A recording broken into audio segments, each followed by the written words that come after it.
Ahora viene el triángulo con Risotto, ubica la pelota arriba para Julio Angulo, ahora se organiza el ataque, perfecto para el Pichón, no tiene marca, el Pichón puede ascender, prefiere levantar el centro, vaya, ahí está Jara, la tiene Brian, remató, ¡gol! ¡Gol! ¡Gol! ¡Gol!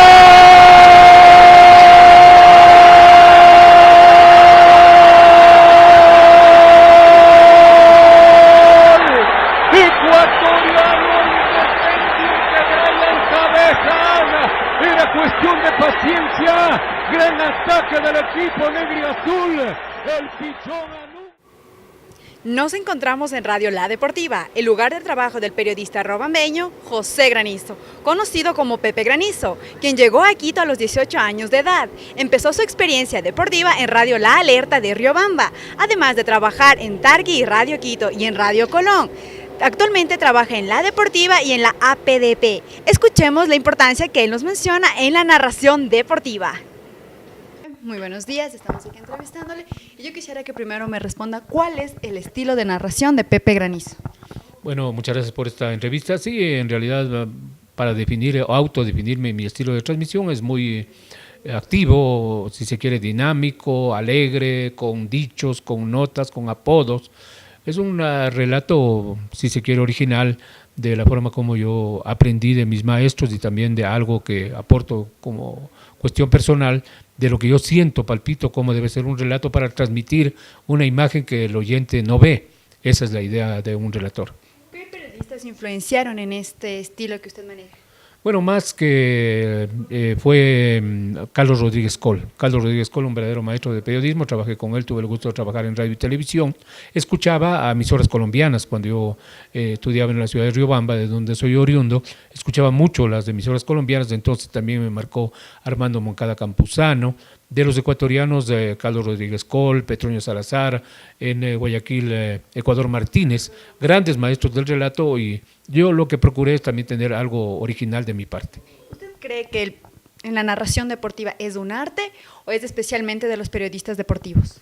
No, definitivamente, yo creo que se nace con esa vocación, porque lógicamente no solamente se tiene que saber describir lo que ocurre en la cancha, sino tener un buen timbre de voz, ser agradable al oyente, no ser rebuscado con términos grotescos que ofendan al oído del oyente y tratar de graficar lo que se está viendo en la cancha. Por eso nosotros ponemos la alineación igual que fuera la cancha, ¿no? Describiendo exactamente dos campos de juego, el norte y sur, para que la gente más o menos identifique dónde está el jugador, de qué estamos hablando, de qué situación se va ocurriendo en el terreno de juego. Así que eso es lo definitivo que tiene que marcar a un relator deportivo. ¿Usted cree que existe una cultura de narración deportiva en el país o somos una imitación del exterior? Lamentablemente hay que decir lo que somos una imitación en los actuales momentos. Antes había relatores que lógicamente no imitábamos mucho porque la influencia anterior fue de la prensa colombiana, muchísimo, pero no imitábamos a los colombianos, no copiábamos términos de los colombianos, sino uno que otro, porque lógicamente esto es a nivel mundial. Pero al momento yo creo que es una imitación, sobre todo de la prensa argentina, ¿no? Que ahora marca mucha influencia con los programas que vienen del exterior, particularmente la cadena Fox Sport. ESPN no mucho, porque ahí no hay mucho argentino, hay más colombianos y consecuentemente yo creo que ahora la tendencia es muy marcada a imitar a los periodistas argentinos.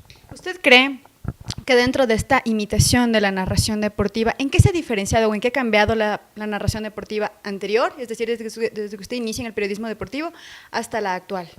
Bueno, no hay muchas variantes, no hay muchas variables porque lógicamente ¿qué más se puede inventar? Los términos más bien son de aspecto técnico, de los 3/4 de cancha, de los tercios, de la línea de gol, de la línea de marcación, algunos otros términos que abundan y que lógicamente a veces hasta confunden, ¿no?, a los aficionados, porque el relato tiene que ser limpio, tiene que ser espontáneo, tiene que ser instantáneo, más que todo vocalizando bien para que la gente ubique exactamente qué es lo que está ocurriendo en el terreno de juego. Si le abundamos con detalles, si le abundamos con términos, si le abundamos que el relator también comente, entonces ahí viene una especie de confusión. El relator tiene que ser relator, por algo se manifiesta aquello, ¿no?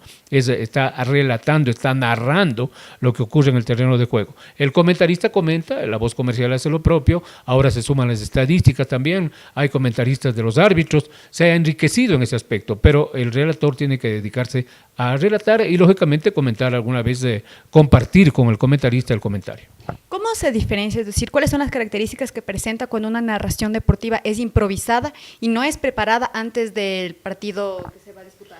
Bueno, no necesariamente se tendría que preparar, ¿no? Sino saber como antecedentes la cuestión de, lógicamente, los nombres de los jugadores, la alineación, tener algún detalle estadístico, eso es importantísimo, pero lógicamente es improvisado, ¿no? El relato es improvisado del momento, no tenemos que prácticamente tratar de rebuscar las cosas, pero tener un respaldo estadístico, saber de qué equipo estamos hablando, de los entrenadores, como les decía, motes de los jugadores, para enriquecer, para adornar el relato. Más bien por ese lado se tiene que preparar, porque lógicamente el relato ya se tiene que improvisar de acuerdo a las circunstancias del partido. Y dentro del lenguaje de la narración, ¿cómo se manejan a veces las frases mal interpretadas, tal vez por la rapidez de la transmisión del partido de fútbol? Exactamente, sí. Lo más importante dentro de un relator es la vocalización.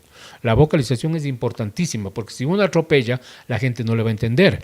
Entonces, si bien es cierto, es rápido el relato, pero tiene que ser marcado, tiene que ser vocalizado, y esa es una práctica que lógicamente se tiene que aprender cuando uno comienza a relatar los partidos. Dentro del relato deportivo, ¿cómo se debe manejar los hinchas? Es decir, cuando están relatando, ¿cómo se va manejando? ¿Se debe manejar los periodistas deportivos que también son hinchas de algunos equipos de fútbol?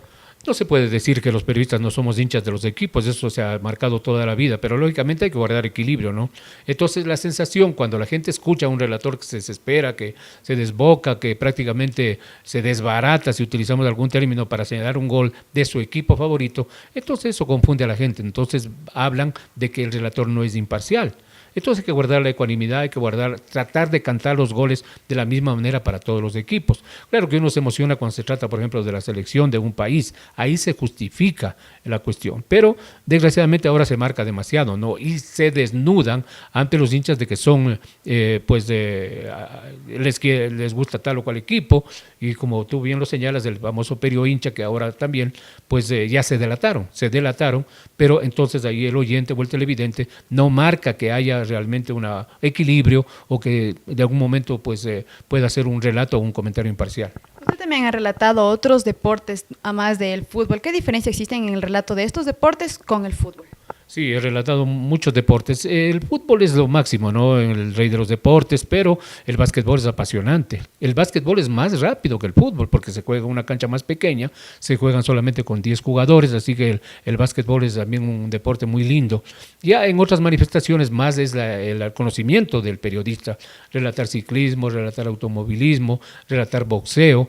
Ahí no hay muchos términos, entonces, pero hay que saber y dar a conocer precisamente de qué se está hablando para que los oyentes vayan descifrando precisamente lo que vaya ocurriendo. Y hemos relatado tenis en algún momento, es un deporte más de tranquilidad, de lentitud si se quiere, y algún momento se nos dispuso, cuando yo trabajaba en la televisión, que transmitamos los Juegos Olímpicos de Invierno. Ese sí fue un reto grande para nosotros, porque no sabíamos los deportes, no sabíamos cómo se manejaba aquello, pero lógicamente hay que apelar. Y ahora es más fácil porque se tiene tanta información a través del internet, a través de las páginas y todo. Antes era mucho más complicado. Ahora es mucho más fácil, pero desgraciadamente los periodistas y los jóvenes se dedican más exclusivamente al fútbol. Dentro de este marco, ¿cuál sería su consejo para los estudiantes de periodismo para tener unas buenas características dentro de la narración o el relato deportivo? Hay que aprender, todos los días se aprende, a acudir a seminarios, a acudir a instancias, a conferencias, a escuchar los consejos de los que más saben y sobre todo enriquecer el idioma, enriquecer el léxico. Ahí yo tengo una recomendación de que cada vez que uno se levanta, buscar 5 analogismos, 5 frases similares para tratar de enriquecer el lenguaje, ¿no? Y no inventarse, porque el rato que uno se inventa alguna cosa, pues puede caer mal, sino hacerle siempre relacionado con ello y sobre todo tener el concepto de que hay que respetar al oyente. Utilizar el lenguaje más fácil, más sencillo. El lenguaje, insisto, nuestro, el español es muy rico y consecuentemente ahí está el éxito de un relator, un buen relator que puede tener una terminología, si se quiere, original, pero siempre buscando el respeto a los oyentes y a sus mismos compañeros de panel. Y dentro de esto, ¿usted cree que coadyuva a la narración deportiva el estar en la universidad, es decir, tener estas técnicas universitarias de la academia, o es más un reforzamiento con la experiencia?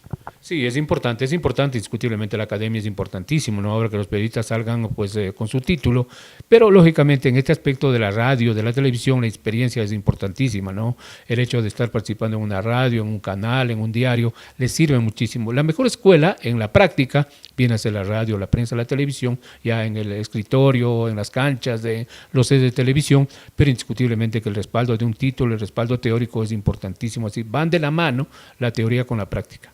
Y dentro del Red Deportivo, ya para terminar, ¿usted cómo identifica a los jugadores? ¿Tiene tal vez algunas características, algunos modismos para usted no confundirse dentro de este relato deportivo?